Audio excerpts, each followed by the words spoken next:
ஒரு நாள் அக்பர் மன்னன் தனது அழகான அரண்மனையில் அமைச்சர்களுடன் கூட்டம் நடத்தி கொண்டிருந்தார். அப்போது அவர் அனைவரையும் பார்த்து ஒரு சுவாரஸ்யமான கேள்வியை கேட்டார். இந்த உலகில் மிகப்பெரிய ஆயுதம் என்ன என்று மன்னன் கேட்டார். அரண்மனை முழுவதும் அமைதியாகியது. ஒரு அமைச்சர் எழுந்து, மன்னா, வாள்தான் மிகப்பெரிய ஆயுதம் என்று கூறினார். மற்றொரு அமைச்சர் உடனே எழுந்து, இல்லை மன்னா, அம்புதான் மிகப்பெரிய ஆயுதம் என்றார். இன்னொருவர், படைதான் மிகப்பெரிய ஆயுதம் என்று பதிலளித்தார். அக்பர் மன்னன் எல்லோருடைய பதிலையும் அமைதியாக கேட்டார்.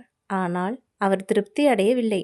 பிறகு அவர் பீர்பாலை பார்த்து, பீர்பால், நீ என்ன சொல்கிறாய் என்று கேட்டார்.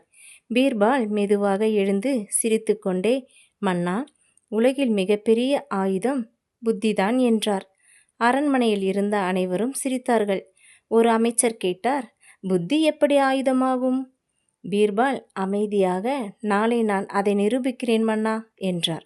அடுத்த நாள் காலை அரண்மனை வாயிலில் ஒரு பெரிய கல் இருந்தது. பீர்பால் அதை அங்கே வைத்திருந்தார். அனைவரும் ஆச்சரியப்பட்டார்கள். பீர்பால் சொன்னார், இந்த கல்லை யாரால் நகர்த்த முடியும் என்று கேட்டார். படை வீரர்கள் வந்தார்கள். அவர்கள் பலமாக தள்ளினார்கள். ஆனால் கல் நகரவே இல்லை. அனைவரும் சோர்ந்து நின்றார்கள்.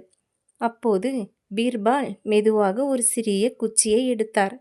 கல்லின் கீழ் மெதுவாக தூக்கினார். கல் எளிதாக நகர்ந்தது. அனைவரும் ஆச்சரியப்பட்டார்கள். அக்பர் மன்னன் மகிழ்ச்சியுடன் பார்த்தார்.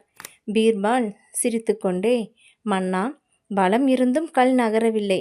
ஆனால் புத்தியை பயன்படுத்தியதால் கல் எளிதாக நகர்ந்தது. அதனால் உலகில் மிகப்பெரிய ஆயுதம் புத்திதான் என்றார்.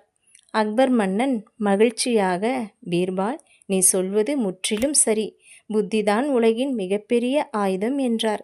அனைவரும் கைத்தட்டி பீர்பாலை பாராட்டினர்.